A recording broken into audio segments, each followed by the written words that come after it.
Welcome to your energy report and astrology forecast for the week of December 28th through January 3rd, 2021. How are you doing after this potent solstice and Christmas week? Pretty intense, right? I certainly felt a sea change. Of course, it's a big picture sea change, and essentially, when we're dealing with the big picture sea changes, we have a tendency to hold on to those energetic patterns, thinking that they're going to permeate everything in our lives, which of course they do, but not in such an obvious, tangible way with such immediacy. So there can be a bit of a come down, which is what I think many of us have been feeling over Christmas itself. Because the pace is not really picking up yet. But what I will say is the week ahead is a perfect time to regain as much energy and spiritual reserves as we can possibly conjure, because come January, things start changing pretty quickly. After the 6th of January, we get into some serious Uranus energy, some serious squares that are going to create turmoil and chaos and sudden change in our external world. So, brace yourselves for that. But in the meantime, let's focus on this week, right? What do we have coming up? Of course, most importantly, we have the full moon in Cancer on the 29th. And along with Uranus and Black Moon Lilith, what we're really contending with right now is self-value, self-worth. I guess negotiating the final steps to being able to actually give ourselves the permission that we deserve to rid ourselves of the old stories about what our limitations are. And we'll see that in our reading this week. And we'll also see how to push through on that. But it does require an inward focus. It does require of us to do a little bit of homework on ourselves. Sorry, it's a little weird the way that I am being filmed right now. I'm not really used to seeing anything below the waist, so here I am, big crotch shot in jeans, and facing direct sunlight. So you can probably see that usually, I have noticed this, that you would think that I have dark brown eyes from most of my videos, because I very rarely use natural light, or I film in the shadows. And here I am, fully facing the late day sunshine, one of my favorite times of day, particularly at this time of year. And so I can see myself, and now I look as though I have glowing blue eyes, which is really strange. But it's always been like that. My eyes can look really, really different depending on my mood, my emotions, and this is very Cancer in nature. Emotion, how we protect ourselves, how we fail ourselves by overprotecting ourselves, how we fail to harness our flow with trusting our process, trusting that the process we've already had was foolproof and secure enough to give us the foundations that we need for our journey to reflect back to us the tools and the pathways that we require in order to continue on our journey successfully, healthily, and expansively.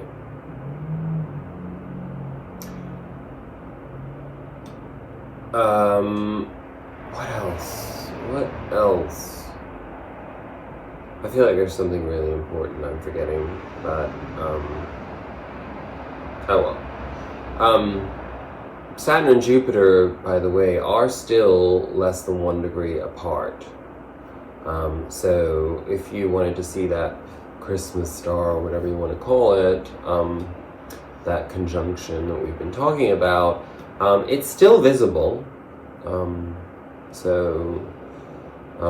It's not to our naked eye that we're going to see the difference between, the minute subdecimal shifts. It's at the beginning of January, I think, that they start moving further and further apart. So anyway, just a little tidbit for you, just in case you thought you had missed it. The energy's still strong, it's still developing, it's still pushing forward, so that is all the essence of our time as well. Okay, how am I going to do this? I know it's very interesting. I live in a shared environment, and the people I share with are all currently away. So I've been enjoying myself sort of energetically flowing in different areas because I did not have the opportunity to do that in the past, and I think it's really important when we're in a new space to feel welcome and to make the space harmonious with our own frequency, right? So that's kind of what I'm doing. You won't probably see me in this space very often, but every now and then, why not? I'm certainly not going to keep doing it in my bedroom because it's not big enough or bright enough. And I'm tired of being trapped by other people's boundaries. Not that anybody in my environment is enforcing those things in this particular set of circumstances, but it's probably a broader thing. If I'm feeling it and expressing it, there's something universal in that you are probably able to relate to in some shape or form. Anyway, I don't really digress, but I digress nonetheless. Sounded like Dr. Zeus this time, right?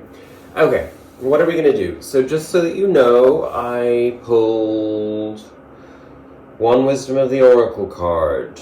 We got 3 Sacred Destiny cards, 1 Animal Oracle card, and rather than doing a Celtic Cross this week, we are getting a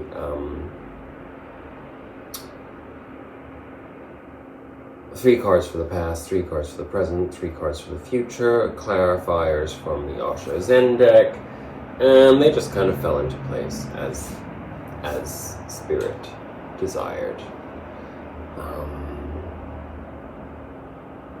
So, let's get into it. Let us start with our... What do we start with? Oh, sorry, we got 2 Spirit Animal Oracle cards, so I really should get on with this, shouldn't I? Okay, from the Wisdom of the Oracle deck, just to give you context, we don't actually need to read from the Oracle book. Thinker.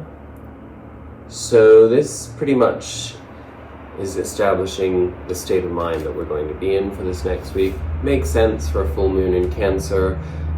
We kind of have to go inwards and be in that contemplative space in order for us to purge the self-limiting beliefs. And Cancer being all about our emotions, and if you think of what the Cancer is represented by as the crab, you know, the tendency is to protect oneself. This is really about moving beyond that and knowing that the protection is built in from the experiences that we've had, and therefore being able to give ourselves new opportunities to explore beyond the limits that we've had imposed upon us, or that we've imposed upon ourselves on our life journey thus far. Particularly, we have talked about this recently, in terms of a time frame. I think it's very important to remember that the last time that we had the Saturn-Jupiter conjunction in Aquarius was February of 1991. So this next 3 years, we will be revisiting themes from that time in our lives, if you were around then or conscious then. Even if you weren't particularly conscious, if you go back to that time, you may be able to trace some themes that will be revisited. Not in the sense of repeating them, but more in the sense of giving yourself the opportunity to expand beyond them. To recognize how outdated they are now, and it's a new karmic path in that way. Same thing goes for Jupiter in Aquarius. The last time Jupiter was in Aquarius was 2009, so revisiting themes that have not been sort of reprogrammed since that time. So I think that's pretty, for me personally, I see excitement in that. I see a lot of, I understand, sure, it looks very messy like that. I see lots of potential in myself, so I hope that applies to you too. Ironically, or perhaps not so ironically, Spirit decided that we were getting the 2 cards that we got last week from the Sacred Destiny deck, so that was Truth and Going Forward. They came out very stubbornly when I was shuffling, because I think that it's really testament to giving us more insight into what this Saturn-Jupiter conjunction has really been all about, what pushes us to move forward in our awakening and our ascension process and our spiritual evolution is the truth. And now it is time for us to move forward with those concepts. To give us a little bit more insight, though, in terms of how that plays out in the current energies, we got love. Also pretty self-explanatory, but of course it comes down to our individual experiences to know what part of our relationship to love needs to be fine-tuned or abolished and replaced or re-embraced, perhaps. I should mention that there is the possibility in this coming week or two for revisitation of emotional catalysts from the past. That could be people or specific dynamics that come up that have been that have perhaps been the source of hurdles and closing down parts of ourselves. So that's an interesting concept of freeing ourselves from that baggage, that programming more than anything. Our 2 spirit animal oracle cards, which I guess I should read both. We'll start with number 12, Canary Spirit, Sing Your Own Song. Some very bright colors there, right? So, okay. Number 12. Canary Spirit arrives to help you find your authentic voice and express what is in your heart. Free yourself to experience your inner light and let it shine as Canary Spirit sings to remind you of your inherent joy and to support you as you sing your own song. Now is the time to let the world know who you really are, right? I mean, all of this is tying in with that astrology that we just talked about. Canary Spirit's message is that you are free to be yourself and express your most cherished desires. The world wants to hear your song. If your inquiry is about a relationship, you're being called to fully be yourself, for only then will you find harmony and joy. You can make music with others so beautifully when your notes ring true. The protection message is, are you suppressing your true voice, perhaps trying to sing the song you think people want to hear instead of your own? You create a cage around your life when you express only what you think will help you fit in and get what you think you want. Are you hiding the real you, telling a safe story about yourself to others because you are afraid they will think you are different if they knew the truth? Canary Spirit comes to help you express yourself in a more honest and authentic way, Yes, not everyone will agree with you. In fact, not everyone will want to hear your originality or accept your uniqueness. You must not give this a single care. There will be plenty of people, opportunities, and wonderful new experiences that arrive as if by magic once you open your own cage door and fly free. Canary Spirit is cheering for you and wants you to know you are safe and loved. Find your voice and have courage to spread your wings and sing out loud. The world needs your true song. And I think that's really important to remember right now, because I think one of the most enlightening factors of this time astrologically is the emphasis on understanding how much of what we see as limitation in our life is self-imposed, but that we tend to project as being conditional from other people or other people's rules, societal rules, work rules, social interaction rules, physical boundaries. We can feel very trapped and then fail to understand that we've caged ourselves by projecting on others what their expectations are, when they're in fact just learned programmed behaviors from other past experiences that we've had, that we stick to them because we're afraid of reliving rejection or reliving hurt or whatever the emotion is from somebody else who is not in the equation any longer.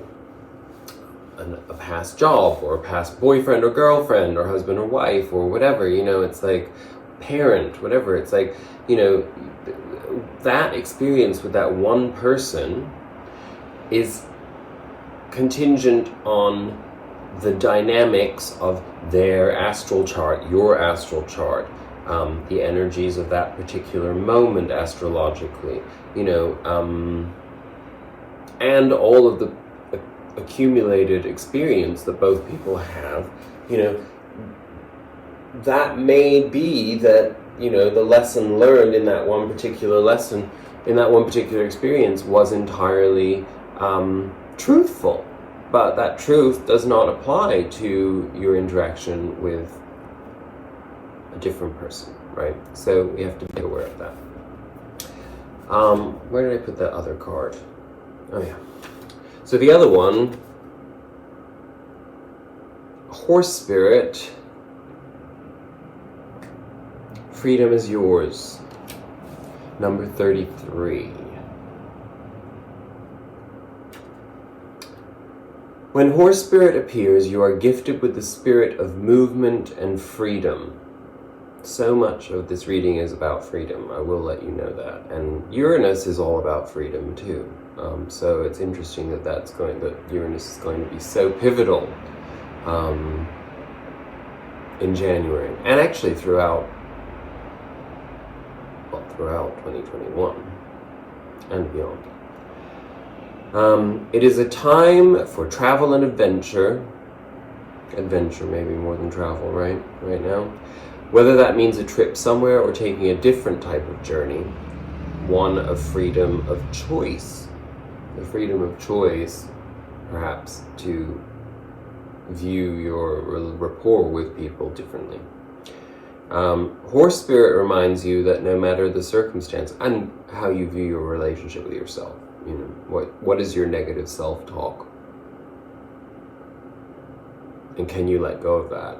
Because it's not serving you, right? Horse spirit reminds you that no matter the circumstances, you have free will and choices that can take you far away to a better place, a better situation, a better state of being. For there is no one but you to rein in your will to make a different decision. You are capable of making powerful choices that will affect you for a long time to come.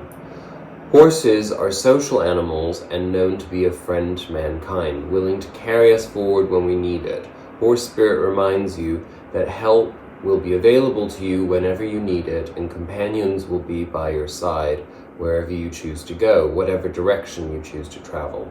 Life is an adventure, and Horse Spirit wants you to know that whatever choices you make, you have great spirit within you, invisible yet holding you up and always walking by your side. If your inquiry is about a relationship, you can set your heart free to experience love in all forms. Spirit whispers to you that the gift of freedom is yours if you allow yourself to break out of your perfectionism and stubbornness. Stubbornism sounds much more problematic, right? Make a move and enjoy the freedom of letting go of the need to control.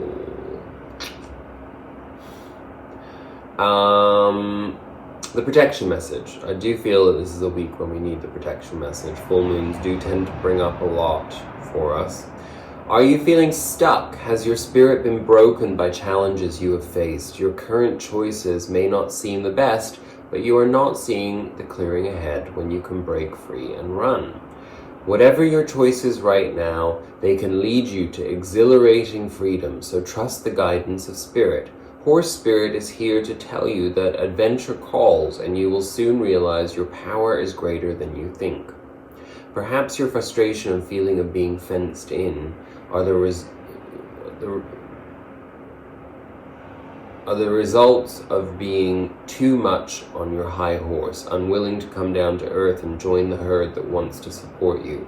Being in control and in charge can be overrated. It's time to loosen up. Drop the reins, let go, and prance with others just for the fun of it.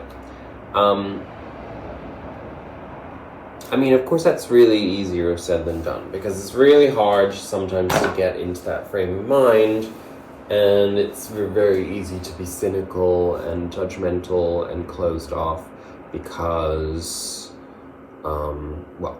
people can really be annoying. And they can make us experience things that make us want to close off, or, sometimes also we're just so busy working on our inner life that we forget to connect externally. So, and I'd imagine after a year of coronavirus, there are many of us who have just perhaps forgotten entirely how to connect with the outside world. So something to think about over this full moon, how to set intentionality around that. Our underlying energy of the week for the full moon, the moon. So again, what does the full moon really represent? The moon's power is to shine a light on the parts of ourselves that we think we have to control and the parts of ourselves that we cannot control. And of course it's sort of like the AA principle of whatever that saying is, about acknowledging the things that we can change and the things that we can't change, and having the capacity to know the difference, essentially. That's not what it is. I paraphrase that very, very badly, but anyway. And it doesn't apply to just alcoholics or Al-Anon members. It applies to all of us in everything that we do in life.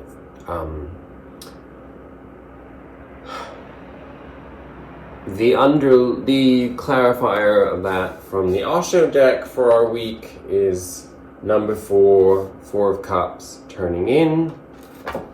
So I'm going to read that from the Osho deck for us so that we can get the tone of the week ahead. Shoot. Sorry, I did not look these things up before. 104. Okay.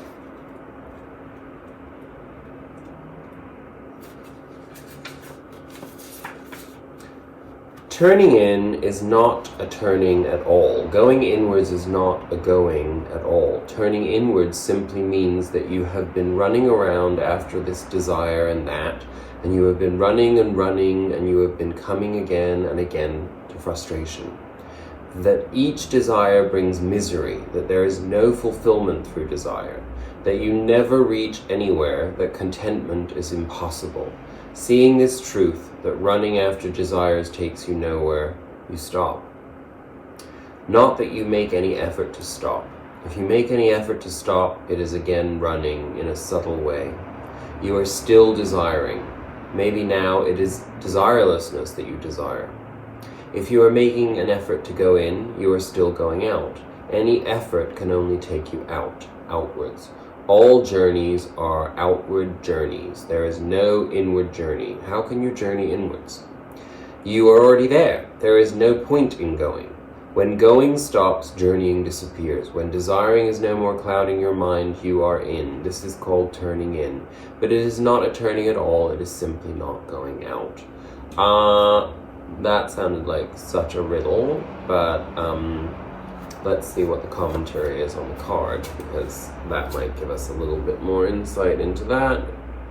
The woman in this image has a faint smile on her face. In fact, she's just watching the antics of the mind, not judging, not trying to stop them, not identified, just watching as if they were traffic on the road or ripples on the surface of a pond. And the antics of the mind are slightly amusing as it jumps up and down and twists this way and that, trying to get your attention and seduce you into the game. To develop the knack of taking a distance from the mind is one of the greatest blessings. It is what meditation is all about, really. Not chanting a mantra, not repeating an affirmation, but just watching as if the mind belongs to somebody else. You are ready to take the distance now and to watch the show without getting caught up in the drama. Indulge yourself in the simple freedom of turning in whenever you can, and the knack of meditation will grow and deepen in you. Well,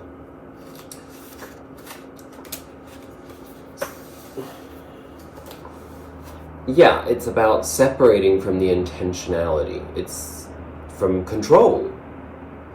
You know, allowing ourselves to be observers of our own thought processes and allowing ourselves to acknowledge where our thought processes actually create chaos and pain and distance and alienation. That seems to be what this is all about. It's really a focus on how much of our discomfort and unhappiness is self-created, I guess, right? So,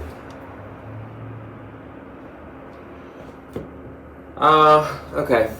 So it's weird how this came out. Our recent past, or the energy that we're moving out of, again, we get the 5 of Pentacles, our poverty consciousness, our disconnect from the physical world in the sense that we don't know how it will give us what we want.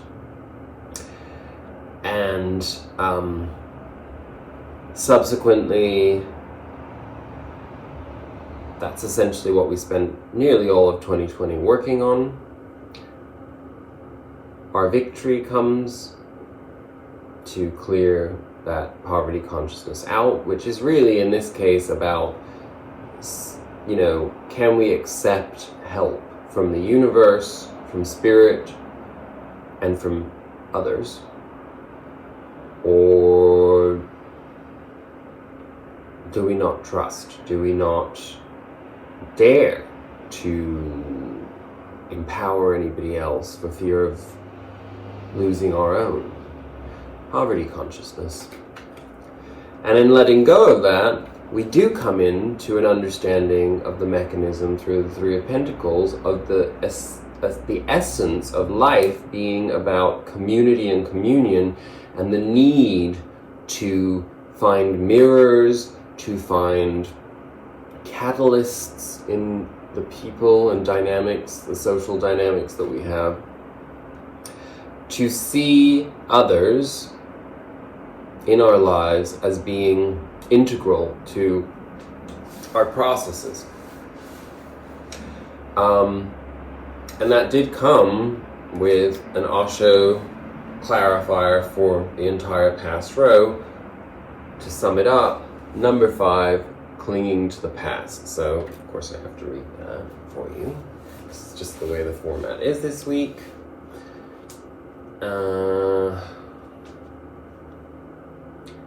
I can't tell you why. It's just some weeks Spirit informs a different process of reading. Clinging to the past.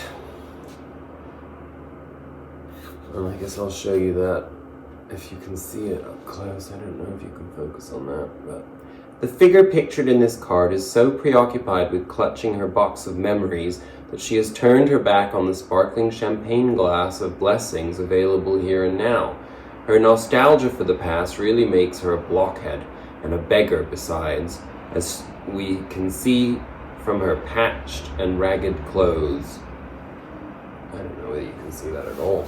I'm going to come way closer for you. There you go. She needn't be a beggar, of course, but she is not available to taste the pleasures that offer themselves in the present. It's time to face up to the fact that the past is gone, and any effort to repeat it is a sure way to stay stuck in an old blueprint that you would have already outgrown if you hadn't been so busy clinging to what you have already been through. Take a deep breath, put the box down, tie it up in a pretty ribbon if you must, and bid it a fond and reverent farewell. Life is passing you by, and you're in danger of becoming an old fossil before your time. Bye-bye, past. Well, it's in the past, so that's good. These tenses, past, present, and future, are not the tenses of time. They are the tenses of the mind. That which is no longer before the mind becomes the past. That which is before the mind is the present, and that which is going to be before the mind is the future. Past is that which is no longer before you, future is that which is not yet before you, and present is that which is before you and is slipping out of your sight. Soon it will be past. If you don't cling to the past, because clinging to the past is absolutely stupid, is absolute stupidity.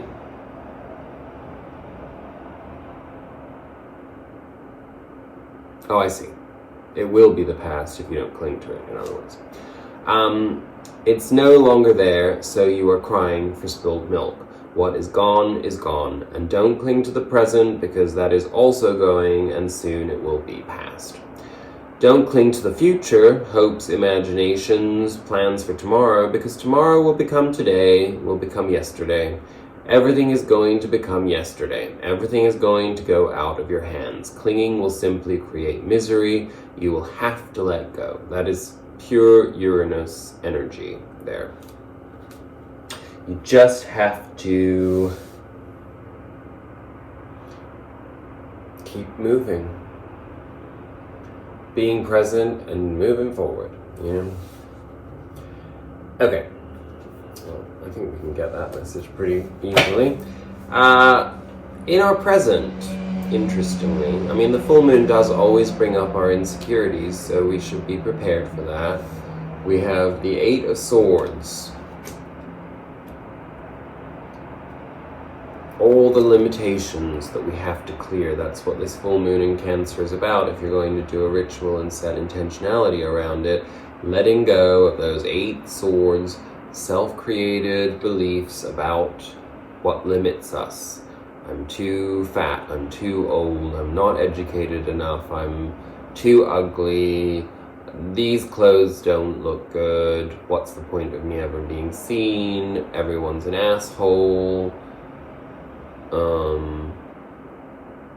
That's just my stream of consciousness. Too much revelation there, but that's what it's all about, right? Being authentic. That's the only way we can let it go, is if we put it out there, and sometimes that's taking ownership of these things, right?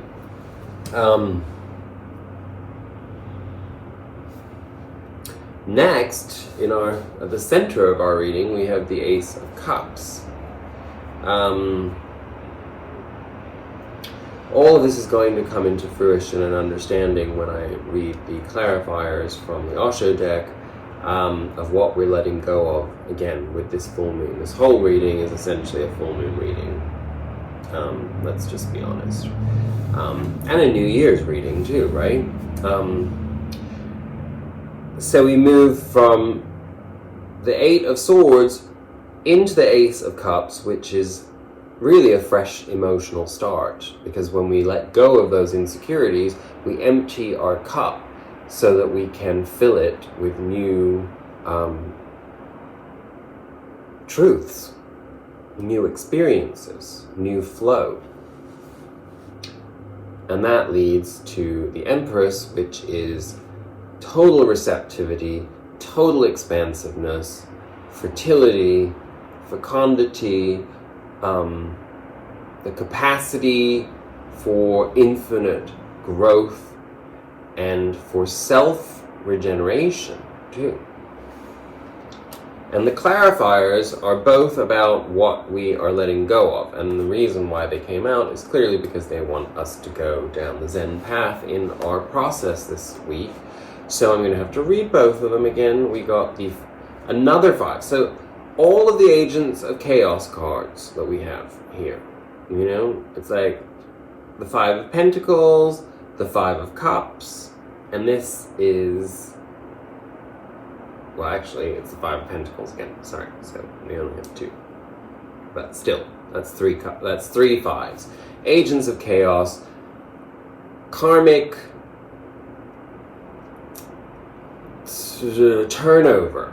As I was recently discussing, when we're looking at the tarot of that journey, it's like, when you're in the 4 energy, that's where you reach some kind of stabilization, and the tendency when we reach stability is to cling on to stability.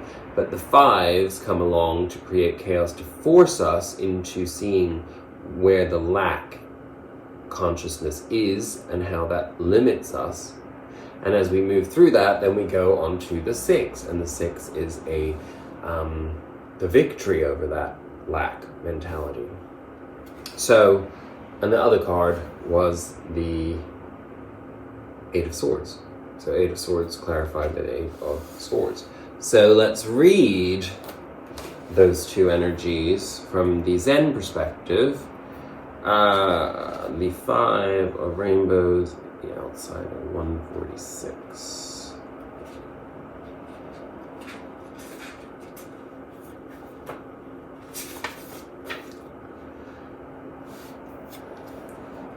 The small child in this card is standing on one side of a gate looking through it. He is so small and so convinced that he cannot get through.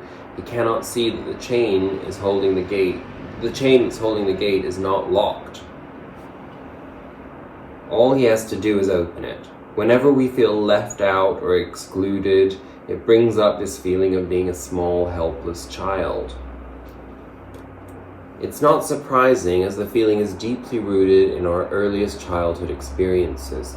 The problem is that because it is so deeply rooted, it plays over and over again like a tape in our lives. You have an opportunity now to stop the tape, to quit tormenting yourself with ideas that you are somehow not enough to be accepted and included.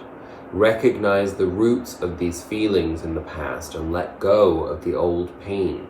It will bring you the clarity to see how you can open the gate and enter that which you most long to become. So you're feeling yourself an outsider. This is good. This is the transitory period. Now you have to be alert not to fill yourself with pain and misery. Empty that cup. Don't let it hold on to those types of feelings, right? Now that God is no longer there, who is going to console you? You don't need any consolation. Humanity has come of age. Be a man, be a woman, and stand on your feet. The only way to be connected with existence is to go inwards, because there at the center you are still connected. You have been disconnected physically from your mother. That disconnection was absolutely necessary to make you an individual in your own right. But you are not disconnected from the universe. Your connection with the universe is of consciousness. You cannot see it, so you have to go deep down with great awareness, watchfulness, witnessing, and you will find the connection. The Buddha is the connection. And Gaia is the connection, because that's also a big part of this process, is understanding the disconnect from the mother is fundamentally also a reflection on the idea of, while we disconnect from the mother out of the womb, we fail to see Earth, our spaceship, life capsule, as our mother divine, in the sense that it's Gaia that provides us with all of our everything to nourish us. So it's also coming back into that rerouting of our energy into source. And I've been having a lot of visions in my meditations lately where I've understood that, I've seen out in the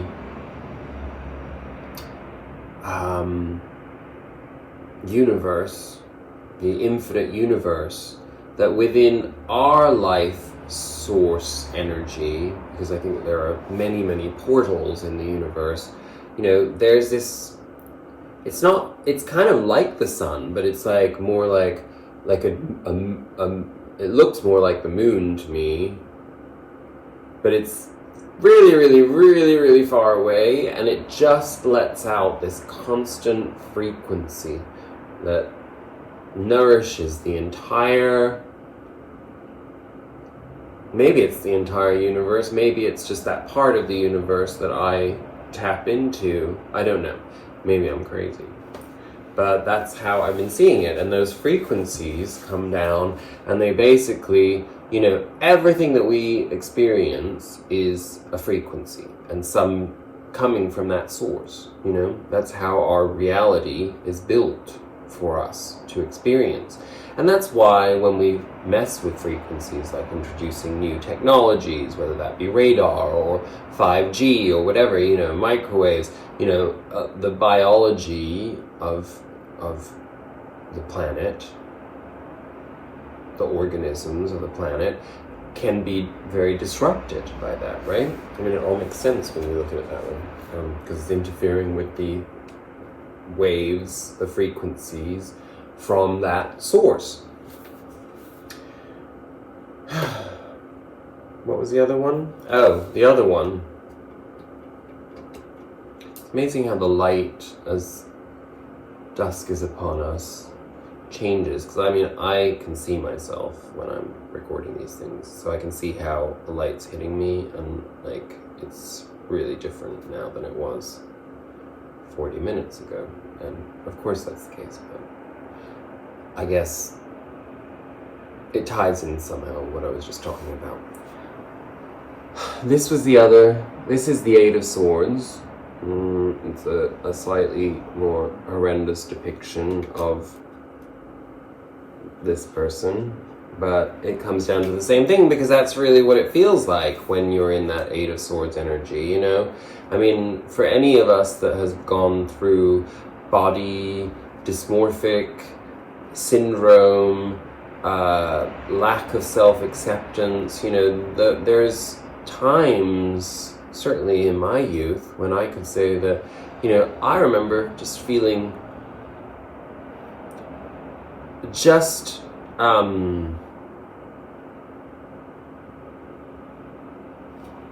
so horrible that I wanted to rip my own skin off, and I still go through this. I mean, it's not intense like that any longer, but well, I suppose it is, because it manifests in a different form, where it's, rather than picking at certain specific parts of myself, it's just like, just end life, like, why am I here? Like, why would I want to experience this? Why, if I can't be in the fullness of my power and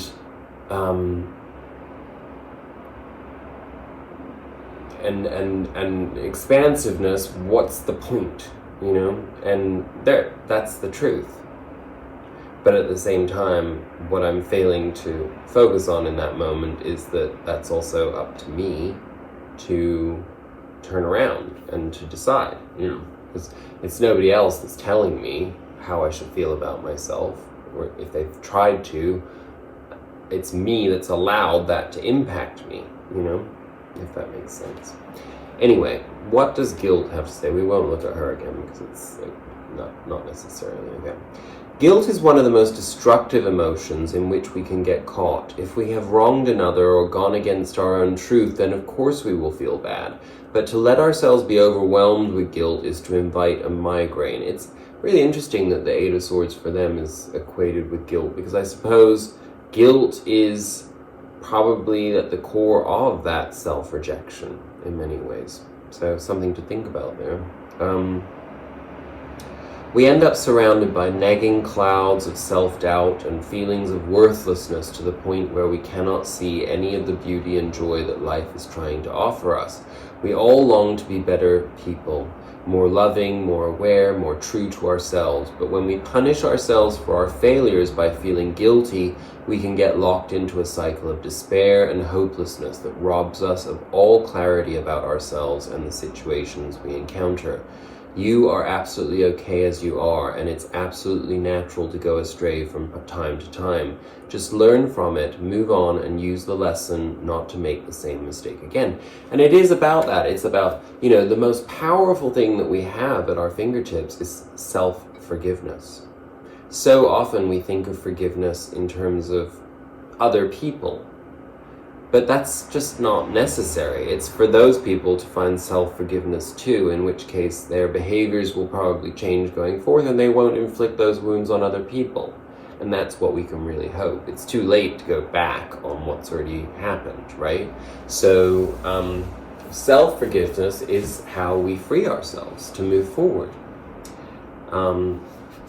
Another part of the intentionality of the full moon, if you're going to do some kind of ritual, is obviously indicated in that. Think about how you can forgive yourself, where you're not forgiving yourself. This moment, this here and now, is forgotten when you start thinking in terms of achieving something. When the achieving mind arises and you lose contact with the paradise you're in, this is one of the most liberating approaches. It liberates you right now. Forget all about sin and forget all about saintliness. Both are stupid. Both together have destroyed all the joys of humanity. The sinner is feeling guilty, hence his joy is lost. How can you enjoy life if you are continuously feeling guilty? If you are continuously going to the church to confess that you have done this wrong and that wrong, and wrong and wrong and wrong, your whole life seems to be made up of sins. How can you live joyously? It becomes impossible to delight in life. You become heavy, loaded. Guilt sits on your chest like a rock. It crushes you. It does not allow you to dance. How can you dance? How can you guilt dance? How can you guilt sing? How can you guilt love? How can you guilt live? So the one who thinks he is doing something wrong is guilty, burdened, dead before death, has already entered into the grave. Heavy, right? And I guess, I personally need to do a lot of thinking around that. I guess I should put a light on 1 second.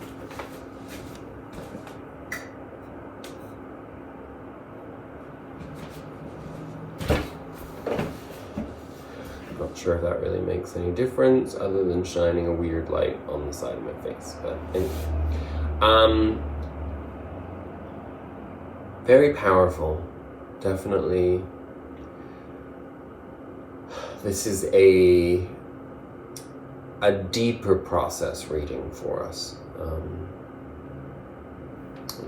Okay.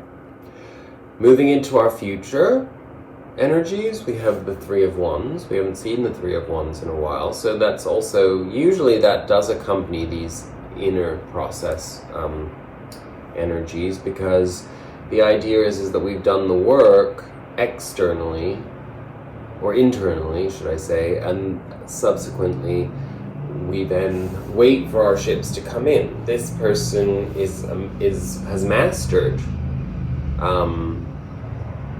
a process, and therefore needs to then go out into the world to see the fruits of his labor. So that's really what we're being encouraged to do. The next card, we got the Knight of Cups, and actually it first came out as the Page of Cups, but it came out kind of wonky, so I put it back in, and then the Knight of Cups came out, Knight of Pentacles, sorry, came out. So, you know, I'm going to take a clarifier from our regular deck for that, because it's a hard one. Okay. Well, we got the Page of Cups, so that's probably why I was talking about the cups just now, because Spirit was already going to force that one down our throats. So the Knight of Pentacles and the Page of Cups, from a fusional perspective, you know, there's an intentionality to the Knight of Pentacles. This is somebody who knows his worth, knows what he needs to do to move forward in order to manifest in the material world the things that he desires. Clarified by the Page of Cups, this is the idea that we have to do it from a learner's perspective, but an emotional learning perspective. So maybe as we let go of a lot of these processes that we're talking about having to let go of through this full moon energy, and this going inwards and letting go of the past and letting go of our insecurities, forgiving ourselves, you know, maybe the only way to do that is to hit the reset button on love. And when I say hit the reset button on love, I mean how we receive love.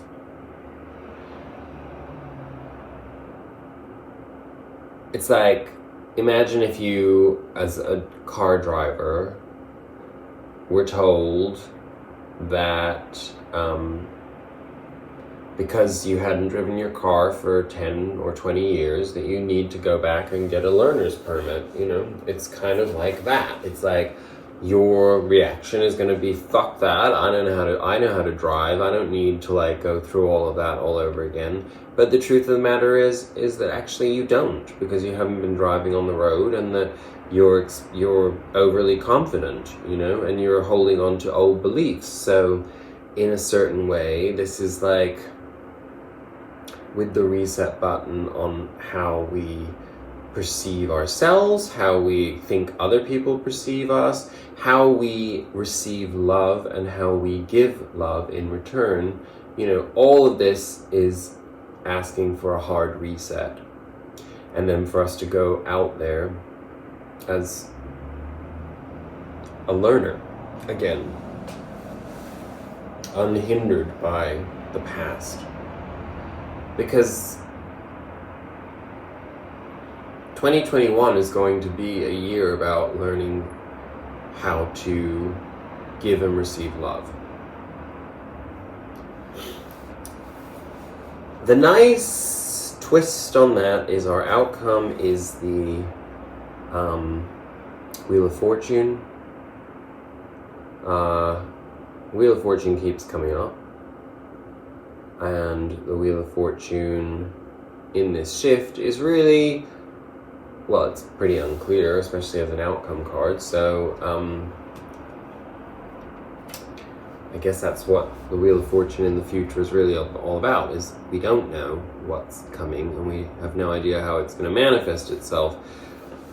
We do know, however, that it's in a positive way because our clarifier and outcome card from the Osho deck is the Three of Cups, celebration, communion, and of course I will read from the book for you, even though I won't show you the card because we really don't need to. Well, maybe you want to see these three ladies dancing in the rain, but I don't want to put ideas in your mind as to what celebration is. If that's celebration for you, then that's great. Okay. These three women dancing in the wind and the rain remind us that celebration never need depend on outside circumstances. Oh, that explains that, doesn't it? We need not wait for a special holiday or a formal occasion, nor a sunny and cloudless day. True celebration arises from a joy that is first experienced deep within, once we've cleared all that crap out, right? And spills over into an overflow of song and dance and laughter and yes, even tears of gratitude. When you choose this card, it indicates that you are becoming more and more available and open to the many opportunities that are to celebrate in life and to spread this by contagion to others. Don't bother about scheduling a party on your calendar. Let your hair down, take your shoes off, and start splashing in the puddles right now. The party is happening all around you, every moment. Life is a moment to celebrate, to enjoy. Make it fun, a celebration, and then you will enter the temple. The temple is not for the long-faced. It has never been for them. Excuse me for reading like I'm 5 years old, but with this light and not having my glasses on, I'm like blind. Anyway, the temple is not for the long-faced, it has never been for them. Look at life. Do you see sadness anywhere? Have you seen a tree depressed? Have you seen a bird anxiety-ridden? Have you seen an animal neurotic? No, life is not like that. Not at all. Only man has gone through somewhere. No, that's not correct. Only man has gone wrong somewhere, and he has gone wrong somewhere because he thinks himself to be very wise and very clever. Your cleverness is your disease. Don't be too wise. Always remember to stop. Don't go to the extreme. A little foolishness and a little wisdom is good, and the right combination makes you a Buddha. So that makes sense that would be the clarifier on that, because we got that Page of Cups as the clarifier on the Knight of Pentacles. So definitely a thrust forward, but we have to remain teachable. In fact, that's a fundamental requirement in our lives in general, is that we have to remain teachable, because there is no point in living if we don't. So add that to your meditation process. So we're exploring and eradicating our insecurities. We are letting go of guilt. We're letting go of blame. We're letting go of negative self-talk. We're focusing on building our self-esteem to a place of self-love so that we can love unconditionally. And we are focusing on celebration based on what we just talked about. So a lot of work for us to do in meditation, but it's kind of exciting, and I imagine this will be a relatively quiet week externally in terms of our interactions and what's going on in the world. So take advantage of that so that we can actually make the most of this inner work before January hits, and as I say, after the 6th of January. I think we have a square with Uranus on the 6th of January, and then it's all kind of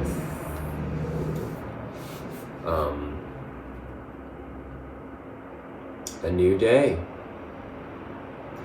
And new days come with new challenges, right? So something to look forward to, because if we've done all this work, we'll have a great time no matter what.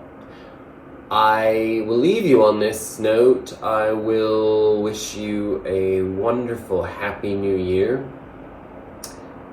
Thank you so much for accompanying me on this journey in 2020. I hope it's been really helpful to you.